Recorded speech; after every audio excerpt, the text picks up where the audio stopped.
Medical tourism is becoming more popular, even among people who are getting non-elective surgery. Olga has the details.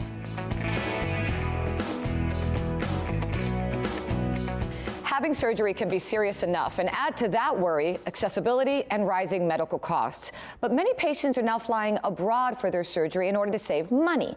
Medical tourism is growing, and our guest will explain the move behind that increase. Meet Dr. Luis Almodovar, a neurosurgical oncologist, and cardiologist Dr. HIlton Franqui, both from San Juan, Puerto Rico. Good morning. Hi, good morning. Thank you for having us. No, thanks for being here. Good morning. Dr. Franqui, let me start with you. You know, we've heard a lot about medical tourism, people going for elective surgery, but now we're talking about highly specialized procedures such as cardiology and oncology. What's setting that trend?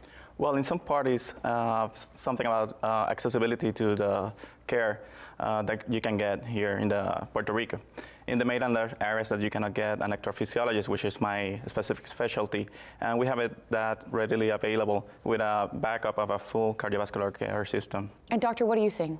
Well, the combination of services that we give, it's also an access that some people don't have in the mainland. For example, I'm a neurosurgical oncologist, which means that I'm a neurosurgeon, but also I work very closely with other cancer-related specialists. Sometimes the access to that group of specialists at the same place is not easily found in the mainland. So that's one thing that we have that is great for patients. All right, and we hear a lot of stories, so I'm going to ask you, Dr. Almodovar, best case, worst case scenarios that one should consider when traveling for oncology surgery, because that's a really serious one. It is, but at the same time, it's also a very good opportunity to recover in a place that's very good. And best case scenario, you're out of there in 2 or 3 days. Worst case scenario, it all depends on the complexity of the surgery. But I would budget, let's say, a week, not because you're going to spend all that time in the hospital. If everything goes well, you might go home sooner.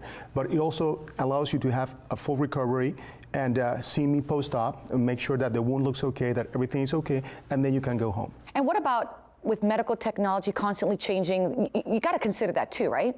Sure, but we have a very good complement of medical technology available to us in Puerto Rico. You know, we give standard of care. We're board certified in all of our specialties. All of us are.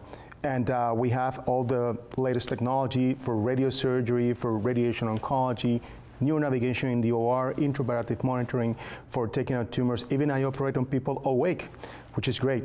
So I think that's one of the things that makes us a comparable service to any service in the country that can give those. And Dr. Franqui, let's touch upon the fact that doctors in Puerto Rico follow the same healthcare standards as doctors here in the mainland. And you actually studied, I believe, here in the United States, right?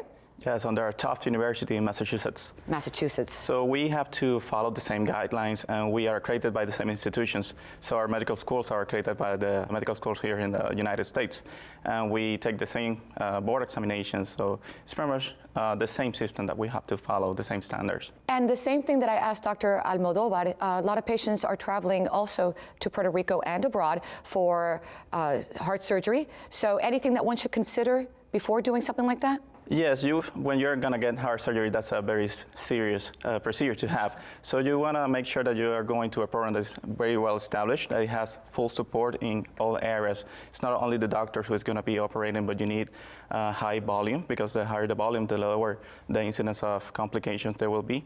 And also you want to make sure that you have all specialties, non-invasive cardiologists, interventional cardiologists, electrophysiologists, and a great nursing staff. That's very important.